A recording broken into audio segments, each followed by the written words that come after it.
Hello, and welcome back to Minotaur Hotel. We're going down to the lounge, getting ready for Asterion cute concert. It's gonna be fun. You reach the ground floor and take the hallway to the lounge. The lights aren't lit yet, and you and Asterion walk in darkness once more. Further ahead, there is a slit of light flowing from the lounge's door, and beyond is the hallway that leads you to the kitchen, where you found Asterion mere days ago. The guests' laughter and voices, Luke's boisterous shriek, Kota's rumbling bass, and now your footsteps mix with the clopping of Asterion's hooves. His gait is larger than yours, now, lumbering, slow movement, each step swaying him like a pendulum from side to side. Still, the two of you find a common rhythm, three of yours for every second step of his. You are almost there. You look to the Minotaur. He looks away, and then back to you, and brings his gaze down to your feet. I'm sure you'll do fine, Asterion. But good luck. I'll get you a cup of water for whenever you go on stage. You turn to move away, but the Minotaur's hand catches yours. He pulls you close with a stiff jerk, then wraps you with his other arm. He squeezes you, but in an almost glacial, gentle way, mixed with the warmth of his skin, and breath around you. Despite his newfound bulk, Asterion is soft, his fur like silk against your skin, and spreading around you a gentle scent. No fragrance, except for a distant note of warm fur and tanning skin. His hooves shuffle, not knowing where to step, but each movement is shy. They graze the floor instead of stomping it, afraid of so much as scraping your shoes. He lays his hand on top of yours, with his muzzle in particular nuzzling against your hair. He grumbles something, and and it takes a few tries for him to say it out loud. Thanks. Oh, that one's a cute pose. It's yeah. Thank you. Thank you. There is a warmth around you, but also tension. Asterion's movements remain jerky and stiff. Your own surprise passes over, however. Your response is to hug him in kind. His tail jerks and swishes in response, then droops. A rumble escapes his throat as you squeeze his midsection. The tension dissipates, his shoulders relax, his arms fit and mold around you. The weight of his head falls on yours. His breath he breathes through your hair and nuzzles you. His pink nose is soft, even a bit wet. You squeeze him harder, but with the same glacial pace his own movements displayed.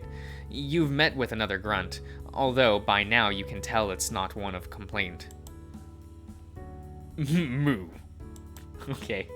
The two of you remain very still, as the voices further ahead celebrate and cheer their own victories, their brief nights of rest, or perhaps even a newfound home.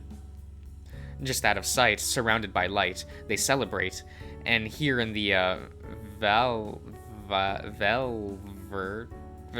darkness, you and Asterion breathe each other's sense. When the time comes to say goodbye, the two of you relax your fingertips, then hands, and finally arms as, bit by bit, you distangle yourselves.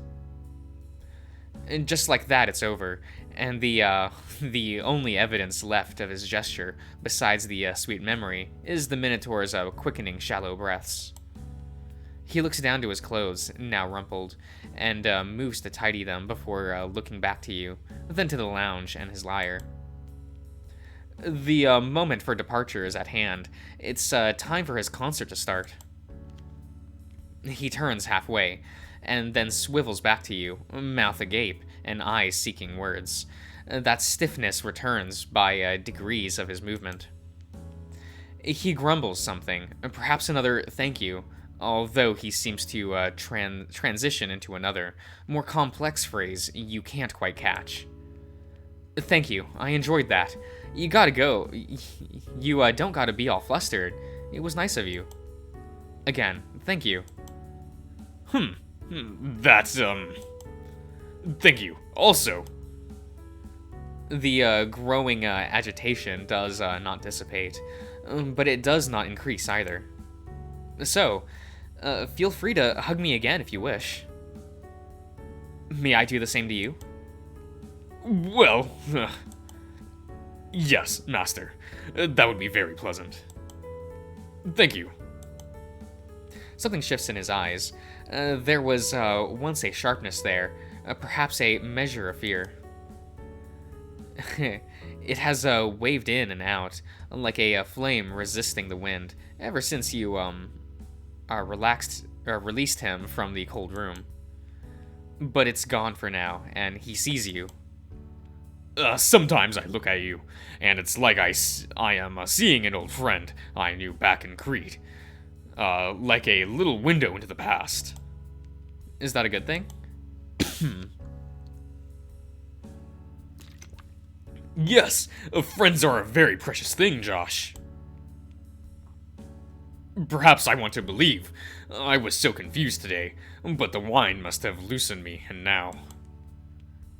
I'm rambling. I know. Forgive me. The Minotaur's eyes flicker as the voices inside the lounge get rowdier. He budges as if turning back to the door, but his eyes don't want to leave you. The Minotaur takes another deep breath. With an almost identical, almost rehearsed movement, he grabs you close again in his arms, but more gentle, more deliberate. He only holds you for a second, too short for you to even respond in kind. Before you know it, he lets you go, as if out of his brief embrace again. He doesn't quite meet your gaze. You said I could hug you again, if I wished so. You laugh. I did say that, and I did mean it, so thank you again. Shall we go in? He nods to you, he smiles to himself, and he nods again to you. You take a step forward, and side by side, the two of you go in.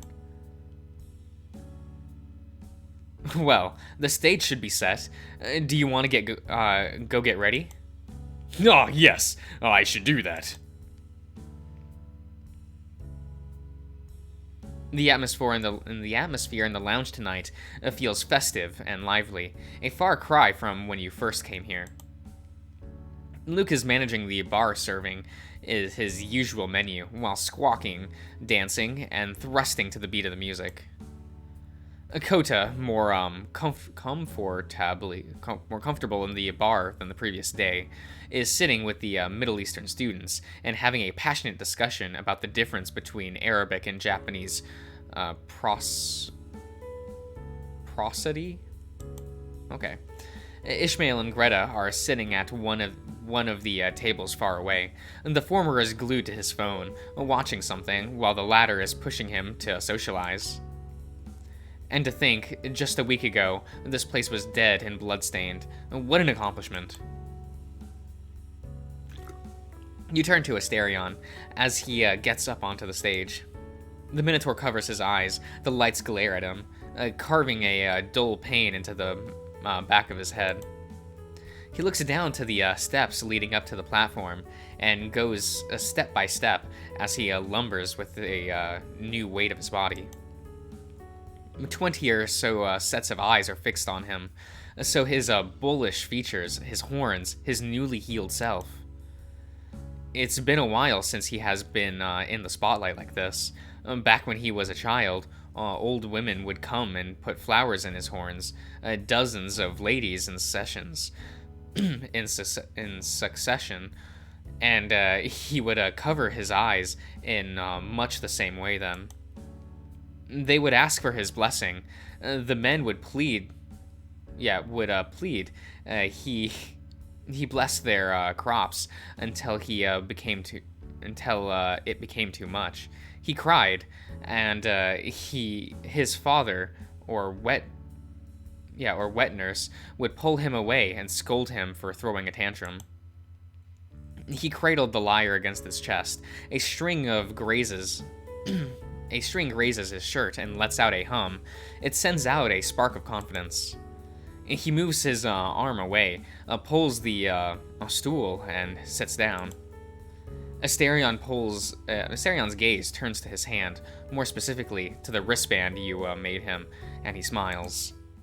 He looks at the guests, each and every one of them in succession, then to you.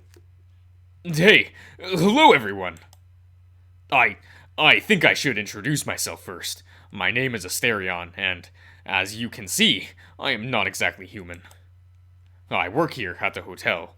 It's where I spent most of my life, in a way. His traces his thumb along the strings again, letting it vibrate in the air, not quite plucking it. Until last week, this place was abandoned. It was just me here. I'm glad to see people again. So many new faces. So, among you are our first guests after our reopening, and I know some of you are leaving tomorrow morning. So we thought it would be nice to do something special. This is for you, our guests. But I am dedicating it to a friend. I hope you will enjoy tonight, and that when you leave, that you take with you fond memories. If you ever need a home or a place to rest, our doors are open. The Minotaur positions his lyre and breathes.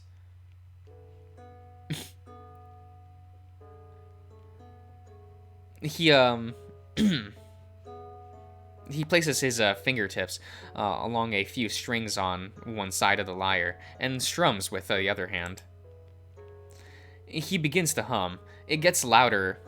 It gets louder enough that through plaintive notes of the chant-like rhythm, he says a few snatches of words as he begins to pluck out the melody he hummed.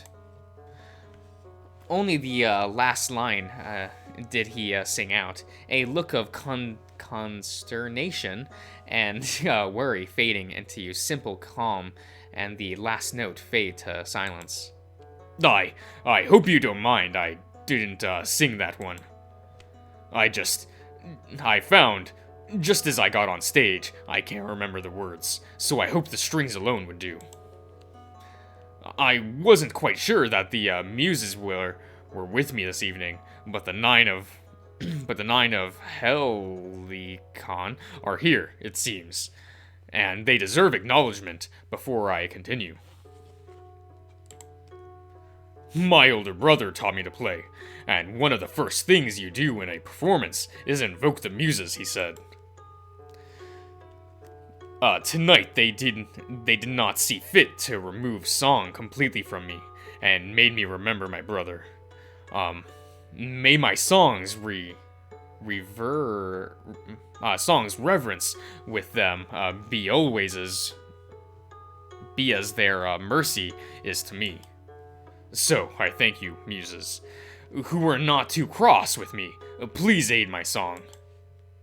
He plucks another melody out, a single line of notes stretching through the room, strings left to ring out.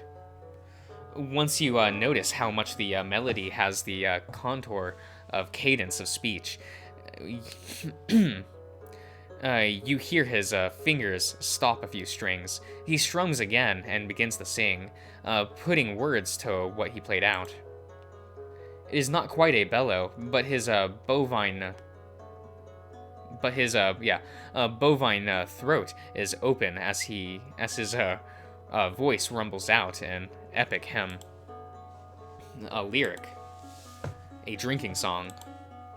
While the last while the song lasts, he is shameless. His presence flows and captivates. His heaviness never less burdensome between each of these.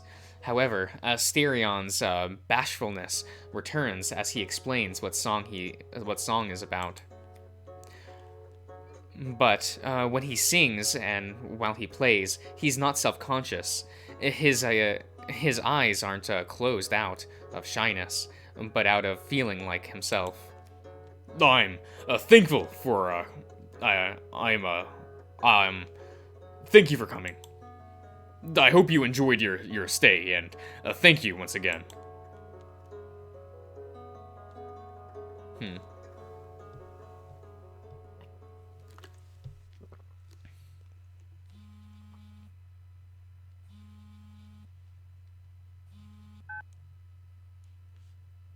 Hmm? I've been having the strangest dream lately, Dad.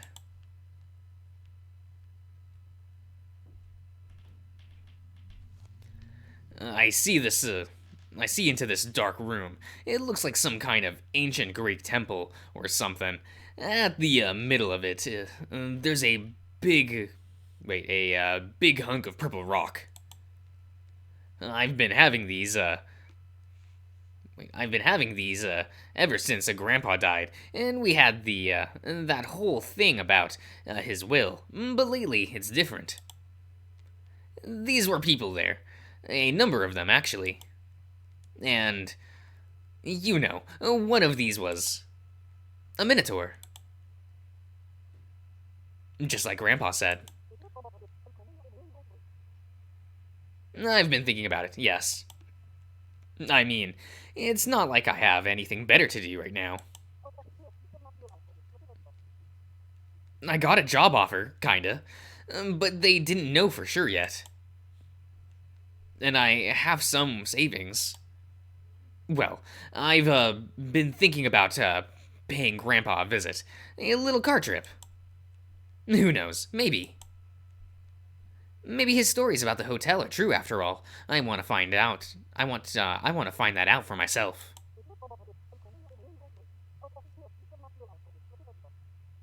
Now, that's a very mean thing to say about your own father. You taught me better than that.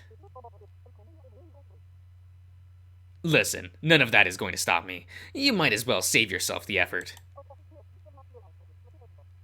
It's best if I hang up now. Goodbye.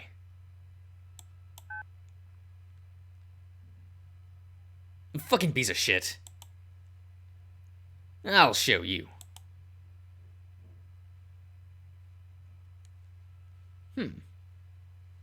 He seems nice.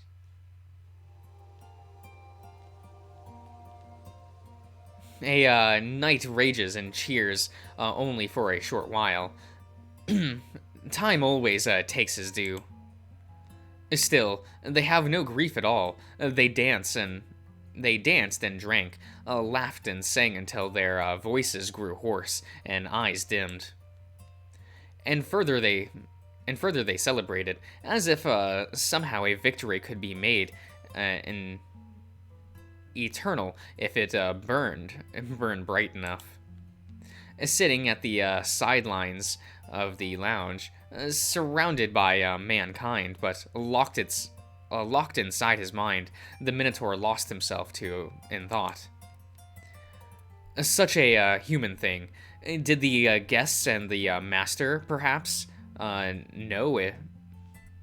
The master perhaps know it. The ritual ritual taught by his old friend. Celebrate and live for a whole night. Do not cease until your back burns out all its weight, and under no circumstances allow the bonfire to go out. Then take a handful of embers, grayed and crumbling on the outside, but still harboring red heart, pour a stream of your finest wine, save for the festivities, to kill the night's fire.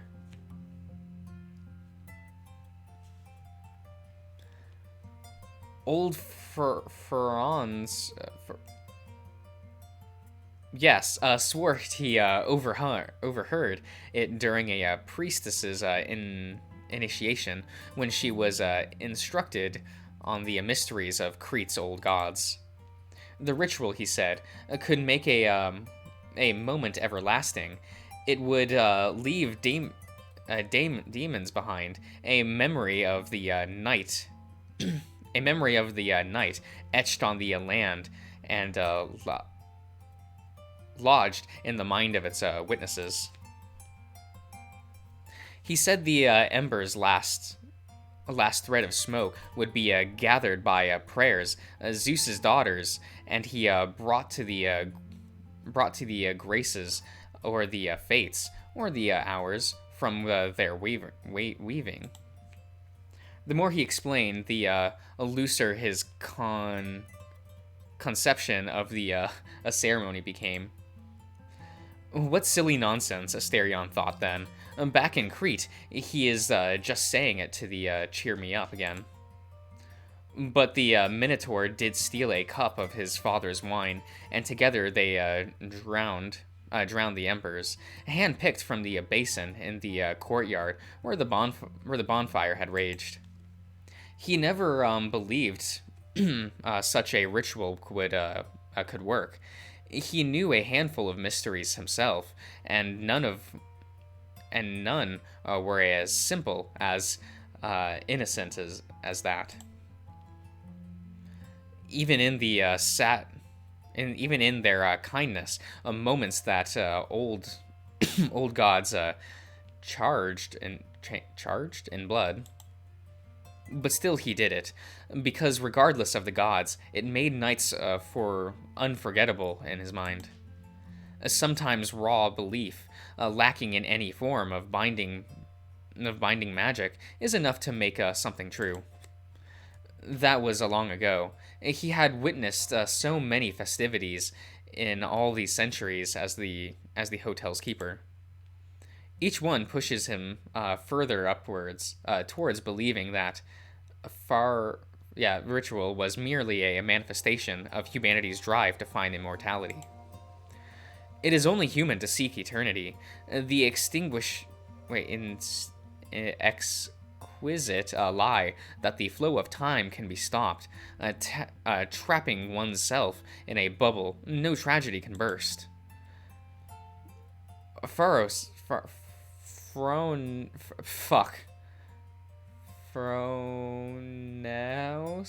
wishes for that mercy in Crete thousands of years ago, and humanity yearns for it still. Believing in such old rituals from a time whose very gods had gone missing, still nonsense, bland indulgence. Still, that night after the concert, the Minotaur went to bed with his hands covered in ashes. What an exquisite time they had. The fatigue of it all was catching up to him. A tension in his chest made the room spin around him. His fingertips were freezing. He did not notice when it happened, but pulling a single lungful of air became a laborious task. Asterion knew this too well. Time, after all, demands his due, and for every joy, a greater sorrow is sure to follow. He drew a breath. A prison such as him was not lauded happiness. His mind told him this, even as he remembered the pleasantness of the evening. He drew a breath. He forgot that he was meaning to sleep. Forget to close his eyes. The Minotaur stared at the ceiling as something became half became half thoughts, and the the tightness in his chest became a uh, heaviness in his shoulders and a tension in his hands. He drew a breath. A price must be paid. There is always a catch. The sheets around him bunched up into the valleys and peaks, and disquiet all fought against the wariness. He drew a breath. Restless sleep overtook him while he felt too heavy to move. A sullen tiredness in mind, deeper than sleep, pulled him into the valley of his sheets. Whispering about his nature, words he had not allowed himself to mutter for centuries, for nearly a century now. But another memory fluttered, that of Mr. Josh's embrace. The Minotaur's nose on his head. The pacifying warmth they shared. Even this, though, it covered the worries of... Was it his place to? Was he allowed? Too soon or sudden, overstepping boundaries? He always wanted, now. Always unwanted, now.